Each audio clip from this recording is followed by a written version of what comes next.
Could you imagine living in 13 different houses, 4 different cities, and 2 different states, all before you reach the age of 22?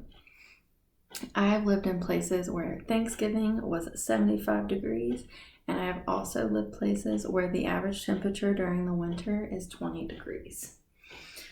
I have lived in a very, very small town where no one would ever know the name of it, and I have also lived in bigger metropolitan areas as well.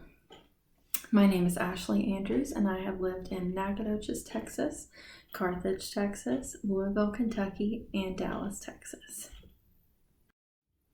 I was born in Nacogdoches, Texas, and I lived there for a few years until my family relocated to Louisville, Kentucky for work. I went to 1st through 5th grade there in Louisville, Kentucky at Low Elementary.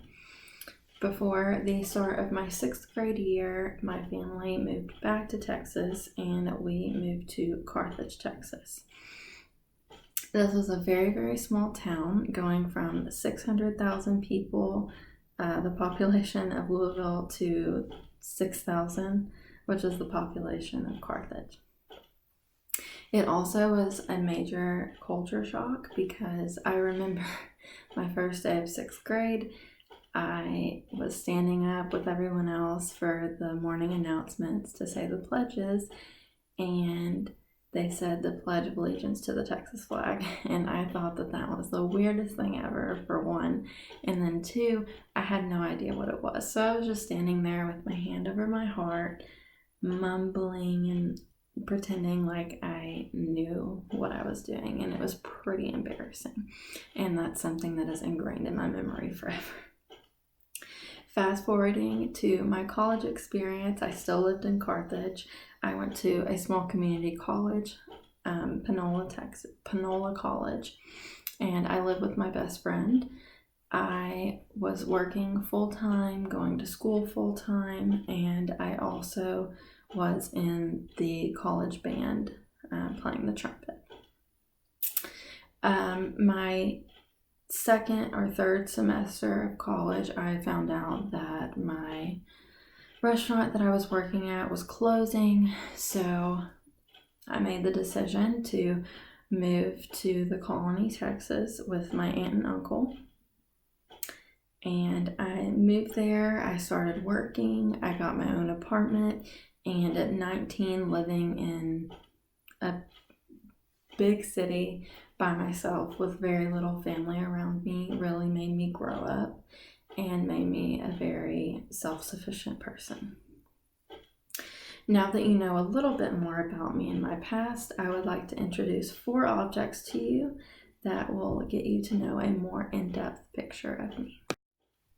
My first object that represents how I see myself would be my family photo album. This has all of the really important things to me and makes me who I am. I have my first pictures of my daughter in an ultrasound. I also have my fiance and I's first vacation together to Gulf Shores, Alabama. I have pictures of Christmas and Thanksgiving and our first trip to the zoo. Every little thing and every little memory that really is important to me and to us. And I think that it's very important to keep pictures because one day you're only going to have pictures to look back on. And this brings me to my second object, which represents something that interests me and a hobby that I have. I really enjoy to cook. This is my favorite skillet that I use for pretty much everything.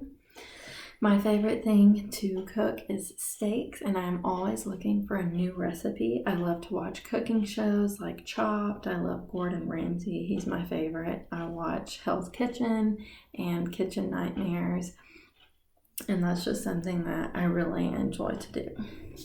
And this brings me to my third object, which is something that I believe represents how some people perceive me, and that is my cell phone.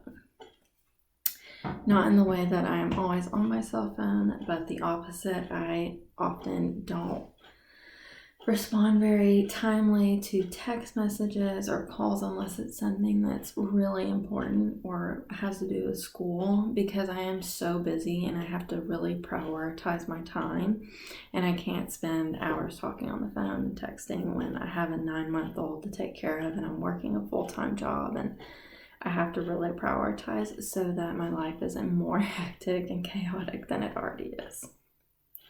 And this brings me to my last object, which is something that my best friend says represents her perception of me.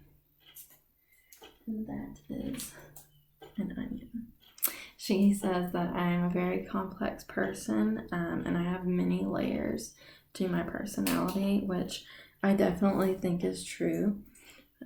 But along with that comes with my ability to really focus on what I want to achieve and not letting anything stand in my way.